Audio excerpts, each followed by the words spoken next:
the gallop! Ho!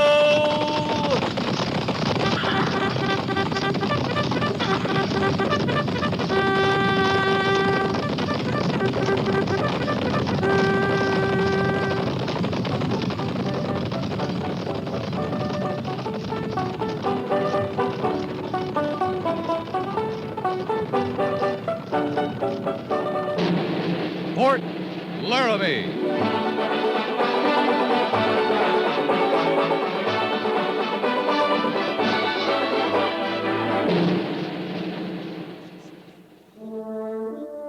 Fort Laramie, starring Raymond Burr as Captain Lee Quince.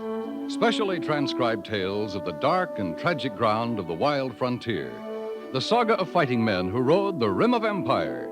And the dramatic story of Lee Quince, Captain of Cavalry.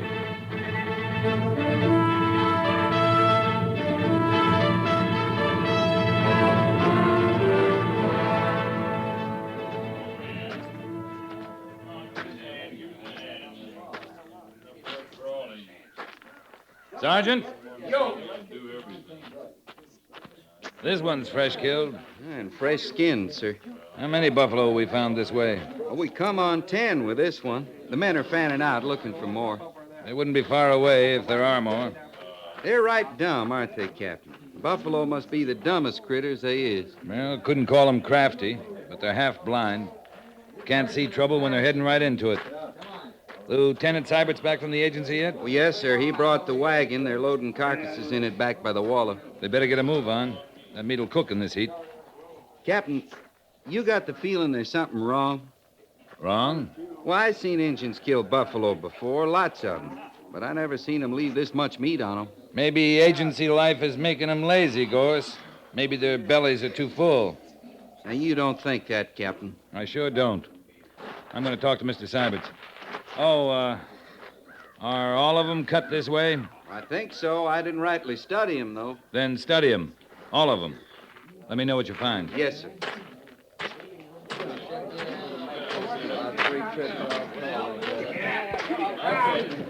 Have any trouble getting the wagon, Mr. Seiberts? Oh, no, sir. The agent seemed glad to know we were bringing meat in. That seem odd to you? Well, no, sir. I never saw an Indian agency that couldn't use food. Neither did I. Oh, excuse me, sir. All right, man, you can move the wagon now. Pick up the rest of the carcasses. Just a minute. Yes, sir. I want to take a look at these. Hold it a minute.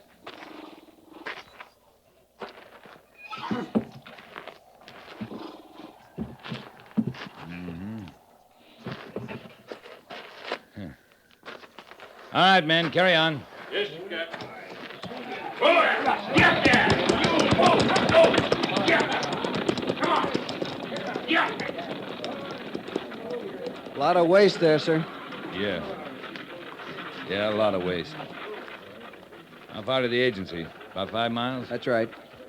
You went there, you got the wagon from the agent. He said they'd be glad to get the meat. That all he said, Mr. Seiberts? I think so, sir. Oh, one thing he said when we first rode up. Yes? He asked us if we'd been engaged a battle. Uh-huh. Said that early this morning he'd heard a lot of gunfire. Yeah, I'll bet they did. Captain Quince, sir? Yes, Sergeant? I studied them carcasses, all of them, like you said. They're all cut the same way. Skinned? With the hump ribs cut away? And that's all. The men locate any more? No, sir, just the 10. According to Mr. Seiberts, the Indian agent claims he heard a lot of gunfire this morning. Well, it was a clear morning. The sound would carry all right. You saw the wagon tracks, Captain. Yeah, I saw him. Tell the men to get a move on with their loading, Sergeant. Form a detail to haul the carcasses to the agency. Yes, sir. We'll rendezvous at the fork of the Rawhide and proceed back to Fort Laramie. Yes, sir.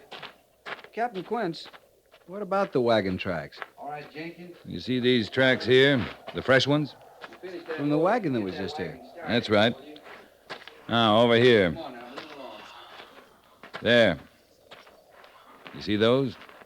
Yes, sir. They're not as fresh, but you can sure see them. Our wagon wasn't over here, Captain. And it wasn't down there where they're loading now. Or over yonder where the last carcasses were found. Well, that's right, sir, but... Indians don't hunt buffalo with wagons, Mr. Seiberts. And when they kill buffalo with guns or arrows, they don't just skin them, cut the hump ribs free, and leave the rest to rot in the prairie. From its horns to its chips, Indians use all the buffalo. You think white men did this, Captain? I'm thinking white men. And if buffalo hunters are moving up to the high plains, we got trouble, Mr. Syberts.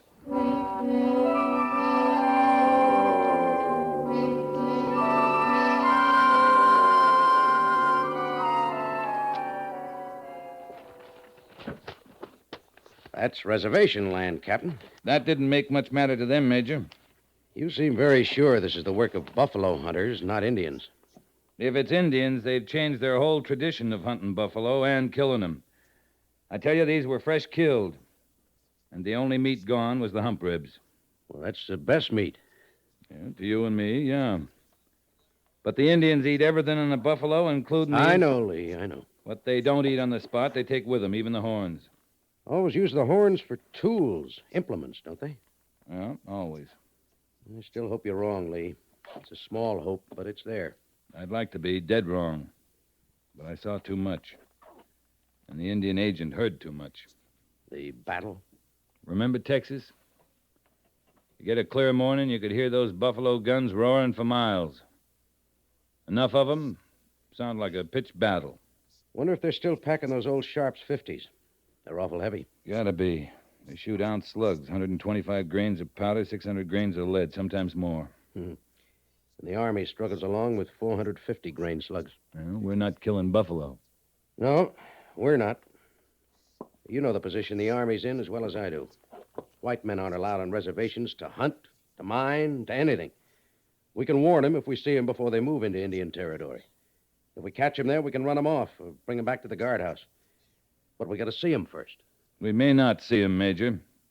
Until it's too late, we may not ever see him. And then the Army will be in another position. What other position? Fighting a war.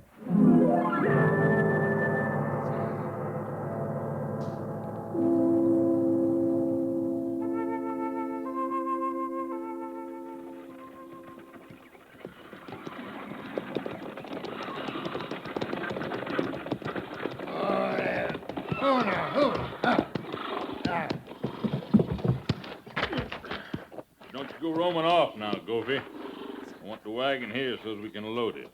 Awful hot just sitting here. Well, you set, you hear? I hear. Hey, soldier, this here the sutler store? That's it, mister. Much obliged.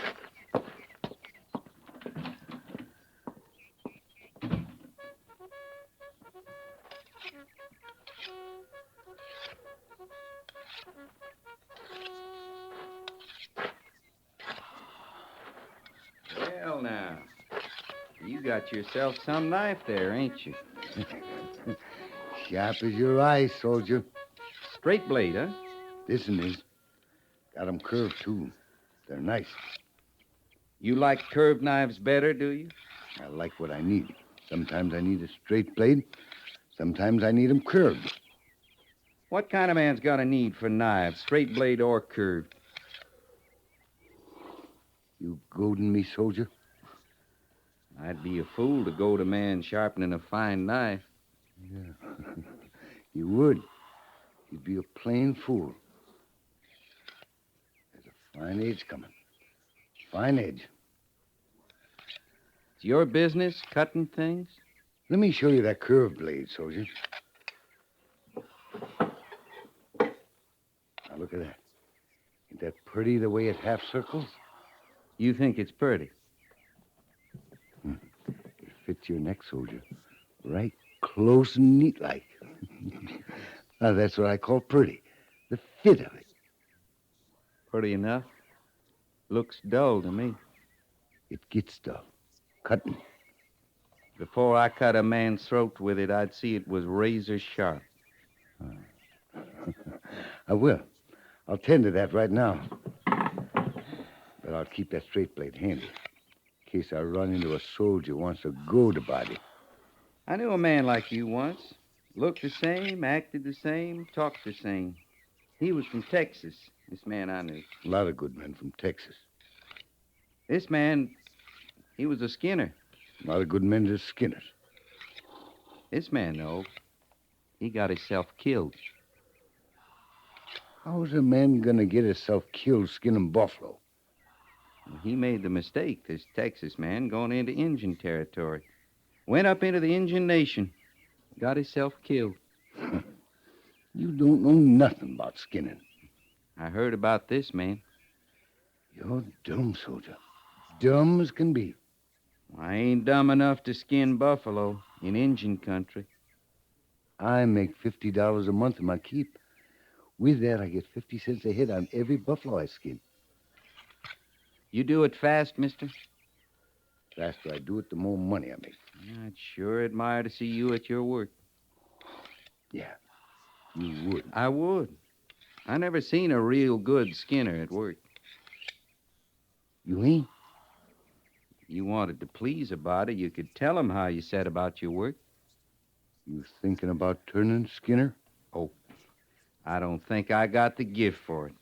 Of course, I'm a willing hand and all that. How are you on thinking? I'm not too good, to tell the truth. You might make a skinner at that. The thinking part, what's done of it, that's the hunter job. Old Jake Cuppy there. He's got to find the herd, do the shooting. Jake Cuppy? In the sutlers, he's buying lead now and powder. He's got a line on a big herd. Where? What do I care? A big herd, soldier. He'll get me there, do the killing. All I got to do is traipse after him and skin him. You was going to tell me how you manage that. You see, you work with a good hunter. That comes first. Old Jake Cuppy, he's good. He shoots them right in the lights. Lights? The lights, the lungs. Now, here I thought a good hunter'd take aim on his heart. The heart? No. You hit one in the heart, even square in the heart. He's going to run all over on you before he dies, charging around, pawing the earth, carrying on. No need a skinner wasting himself moving all over. I can see that. You hit one in the light, soldier. He may take a step or two on you, but no more than that. He drops right on the spot. Know how I mean? A skinner don't go to first one spot, then another. Oh, he don't waste himself, I understand. And the gift you talk about. I got it for fair. I come on him. And first I rip him down the belly from the throat to the tail. With a straight blade? More than likely, yeah. Then I cut down each his legs. Go around his head, clean up to his ears. Listen here. I figured the curved blade there. And now myself, I don't bother with the rest of the head. I right away set to roll the skin back, just first started. Then I draw a rope tight on the little flap of his neck that's free, see? Uh-huh. And I make the other end fast to the team, and I kick them up.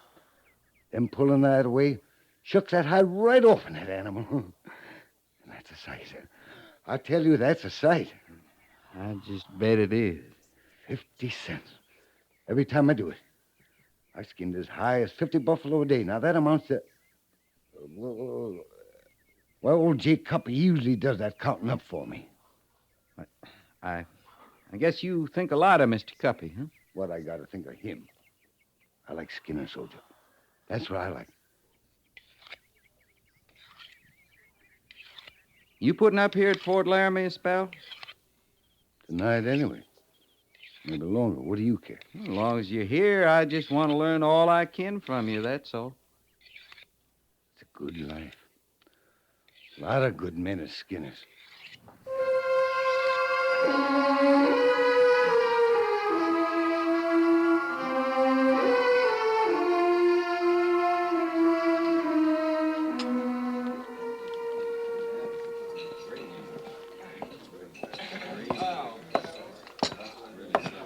Your name, Jake Cuppy, mister? How that? Your name. It's Jake Cuppy? You don't want to steal up on a man that is eating, Captain. Might make him edgy. I make you edgy, mister? I'm getting over it. Sit down as long as you're here. Oh, yeah, I'll move my rifle aside. You got your eye on it, too. I seen big 50s before. I declare it opens a man's eyes, stopping off at an army post. First they tell me I'm welcome to put up with the enlisted men here, and then the only ones that come poking around are officers. That so? How come you know about big 50s? Lieutenant claimed he never seen one before. Mr. Sybert's never saw a buffalo hunter before. Well, he's seen one now. Where do you find them? Like him, so full of book learning. We find all kinds, mister. Yeah, well, you found one there. Now, he's up on all the law in these parts. I'm not talking about your army law now. I'm talking territory law. I think that's how he said it. Something about there's a time of year you can't shoot what Lieutenant calls wildlife. There's a law. About hunting? First Territorial Assembly passed it. It's called Wildlife Conservation. Well, I declare. In here, I thought the Army was a shooting outfit. It is, mister. Now, I'm going to tell you what I told the lieutenant. You're going to make laws out here. You make them about the Indians. But you leave a white man to his work. You hear? Must be you've shot up all the herds in the South Plains. Oh, I wouldn't take all the credit for that. Others got their due coming. I'm gnawing at you, Captain. Same way you're gnawing at me. You spoke your piece. Now, why don't You're wrong, mister. That's another thing. I'm almost never wrong. There's treaty law that says you can't go into Indian territory. That means all the land north of Fort Laramie. I'm getting a mite worried about the Army. Ain't they doing any killing no more? We're obliged to warn you. If you do go in, we can't protect you. I just don't recollect asking for any protection. You ought to come along, Captain. This hunting's for a real sporting man. I saw some of your slaughter the other day. That's real sporting.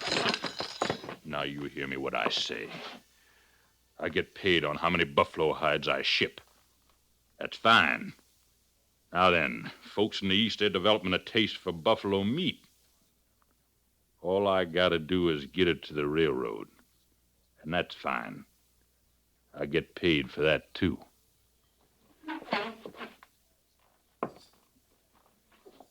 I'd hate to have to fight a war on your account, mister. Maybe I'd be on your side. I'm good at shooting. I tell you what. You figure a price on Injun hides, Injun meat. Maybe I will be on your side, Captain. This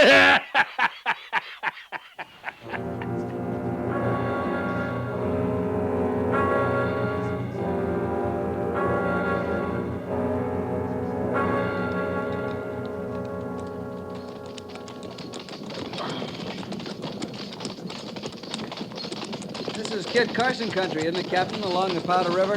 He was up here, sure. All along the bottoms of the Powder. It was black with buffalo then. Well, the big herds are still up this way, aren't they? The Indians think so. That's good enough for me. And for Jake Cuppy, apparently. You take men like Kit Carson, now he was a trapper, a hunter, but you hear good things about him. The Indians liked him. You're not comparing Carson to Cuppy, are you, Mr. Sybert? No, sir, I'm trying to figure out the difference. Both seem to be after the same things. Seem to be, maybe. The early trappers, the hunters, the mountain men, they learned a lot from the Indians. Made friends with them, like you say. But more, they came to hunt like Indians hunt. You mean they hunted as they had need? More of that, they knew what conservation meant even then. That if you kill more than the herd can bear young, you'll run out of quarry. A man like Cuppy now, he likes a slaughter. I hope we find him, Captain. I hope we find him. In time, Mr. Sybert. The wagon tracks we're following, Captain? Now, what about them? Well, looks like they stopped just ahead, sir, right at that line of trees. Patrol! Halt!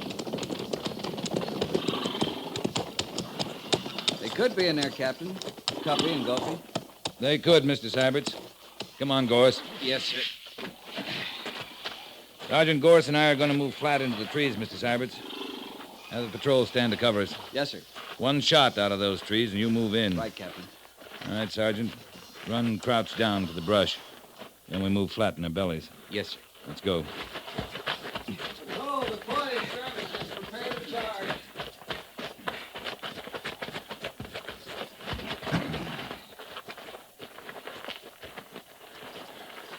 Them high-bed wagons like Gophie had, they move through here better than we do, Captain. I can't see Cuppy making a camp here. I can't see him coming in here over the Army's warning. Just about to the trees, Gorse. Now, don't straighten until we're in them. Yes, sir.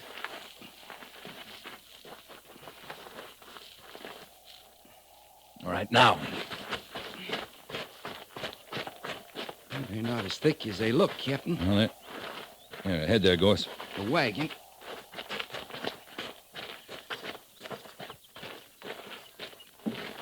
Well, it's Gophie's wagon, all right. Some hides here in the bed. His team's gone. Must be thinking to drag the hides back here. From how far away, I wonder? I don't know. I'm trying to figure 'em, Captain. I can see they might hide the wagon so as we couldn't follow its tracks, but we can track horses' hooves just as well. Not this way, Gorse.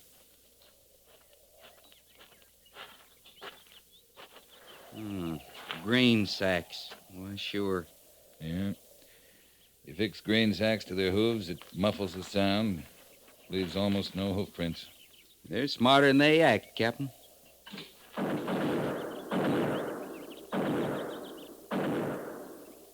Are they, Gorse? Buffalo guns. That's one sound they can't muffle. Come on, Sergeant.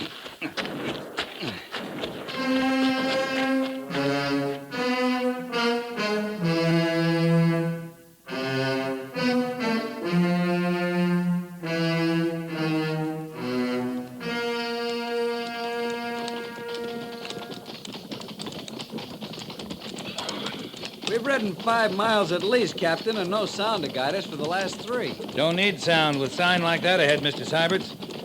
That brown haze like dust? It is dust. Means a big herd.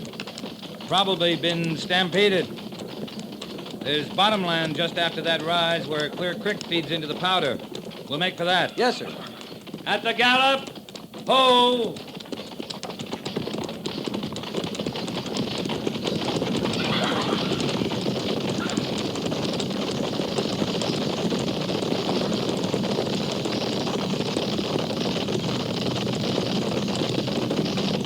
Patrol! Halt!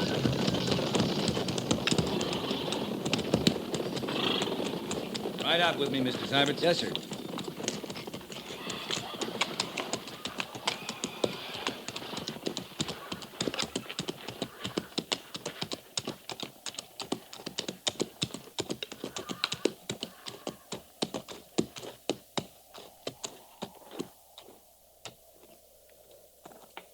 Captain, look. I'm looking, Mr. Syberts. I said it was a big herd. But it's like a massacre. Must be 1,000 buffalo. It is a massacre. That much killing of anything without cause, it is a massacre. Well, Jake Cuppy, he couldn't have shot 'em all. He could shoot enough with Gophie helping. Likely the rest were stampeded to death. Slaughter, that's all you can call it. I don't see how it could happen, so much of it. Buffalo don't have much eyesight. They count on smelling signs of danger.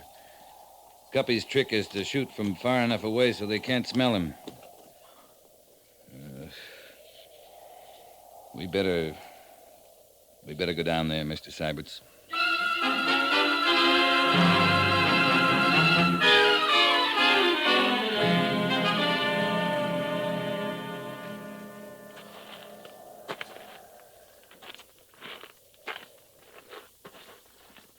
Cuppy, would he cause all this and then hide out, Captain?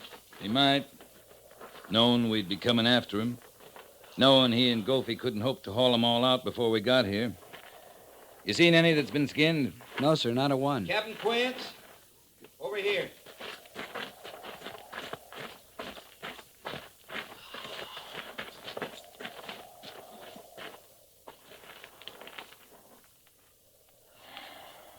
Well, now. That explains a lot of things. Come on their horses first, down further. They're shot full of arrows, too. Both of them are still warm, Captain. They haven't been dead long. 1,000 dead buffalo. 2 dead men. That's a lot of death. A lot of waste. The Indians must still be around, Captain. Yeah, they'd still be around. Up in the hills, likely.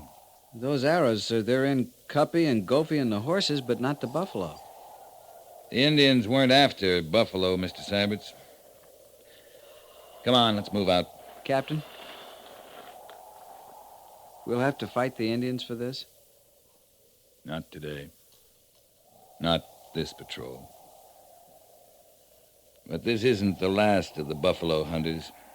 More'll come all the time, and we'll fight wars over it. We've got to just leave things this way? The sooner we go, Mr. Syberts, the sooner the Indians will move down and get the meat and the hides. Sometimes all a man can do is turn, walk away.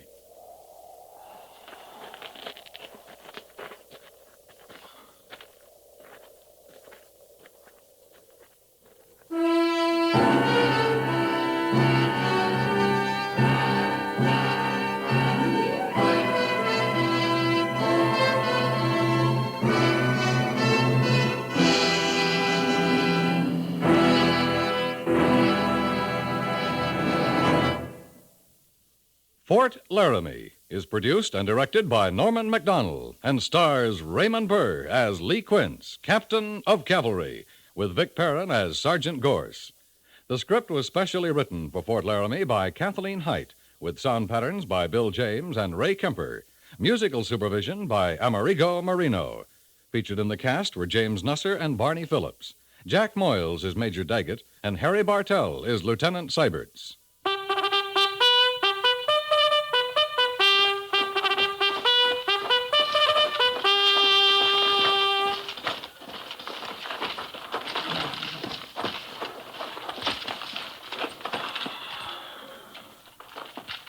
Company, tension!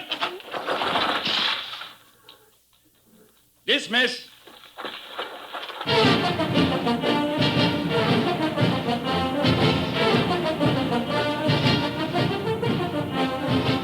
Next week, another transcribed story of the Northwest frontier and the troopers who fought under Lee Quince, Captain of Cavalry.